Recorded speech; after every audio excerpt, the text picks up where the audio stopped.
उत्पत्ति अध्याय 11।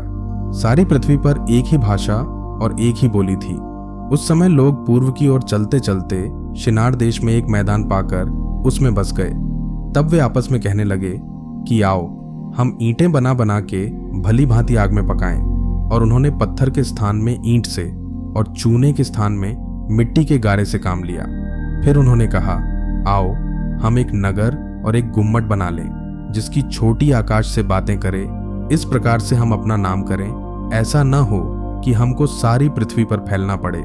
जब लोग नगर और गुम्मट बनाने लगे, तब इन्हें देखने के लिए यहोवा उतर आया।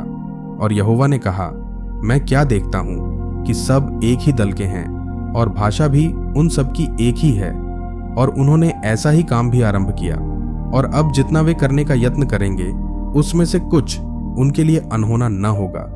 इसीलिए आओ हम उत्तर के उनकी भाषा में बड़ी गड़बड़ी डालें कि वे एक दूसरे की बोली को न समझ सके।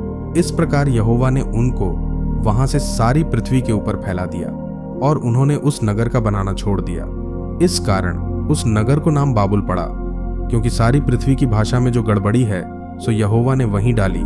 और वहीं से यहोवा ने मनुष्यों को सारी पृथ्वी के ऊपर फैला दिया। शेम की वंशावली यह है। जल प्रलय के 2 वर्ष पश्चात जब शेम 100 वर्ष का हुआ, तब उसने अर्पक्षद को जन्म दिया। और अर्पक्षद ने जन्म के पश्चात शेम 500 वर्ष जीवित रहा। और उसके और भी बेटे बेटियां उत्पन्न हुई।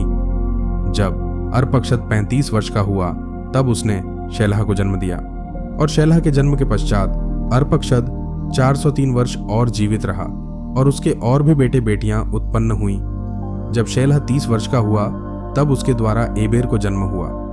और एबेर के जन्म के पश्चात शेलह 403 वर्ष और जीवित रहा। और उसके और भी बेटे बेटियां उत्पन्न हुई। जब एबेर 34 वर्ष का हुआ, तब उसके द्वारा पेलेग का जन्म हुआ। और पेलेग के जन्म के पश्चात एबेर 430 वर्ष और जीवित रहा। और उसके और भी बेटे बेटियां उत्पन्न हुई। जब पेलेग 30 वर्ष को हुआ, तब उसके द्वारा रू का जन्म हुआ। और रू के जन्म के पश्चात पेलेग 209 वर्ष और जीवित रहा। और उसके और भी बेटे बेटियां उत्पन्न हुई। जब रू 32 वर्ष का हुआ, तब उसके द्वारा सरूग का जन्म हुआ। और सरूग के जन्म के पश्चात रू 207 वर्ष और जीवित रहा। और उसके और भी बेटे बेटियां उत्पन्न हुई। जब सरूग 30 वर्ष का हुआ, तब उसके द्वारा नाहोर का जन्म हुआ। और नाहोर के जन्म के पश्चात सरूग 200 वर्ष और जीवित रहा। और उसके और भी बेटे बेटियां उत्पन्न हुई। जब नाहोर 29 वर्ष का हुआ, तब उसके द्वारा तेरह का जन्म हुआ। और तेरह के जन्म के पश्चात नाहोर 119 वर्ष और जीवित रहा। और उसके और भी बेटे बेटियां उत्पन्न हुई। जब तक तेरह 70 वर्ष का हुआ, तब तक उसके द्वारा अब्राम और नाहोर और हारान उत्पन्न हुए। तेरह की यह वंशावली है। तेरह ने अब्राम और नाहोर और हारान को जन्म दिया। और हारान ने लूत को जन्म दिया। और हारान अपने पिता के सामने ही कसदियों के ऊर नाम नगर में, जो उसकी जन्मभूमि थी, मर गया। अब्राम और नाहोर ने स्त्रियां ब्याह लीं। अब्राम की पत्नी का नाम तो सारै और नाहोर की पत्नी का नाम मिल्का था। यह उस हारान की बेटी थी जो मिल्का और इसका दोनों का पिता था।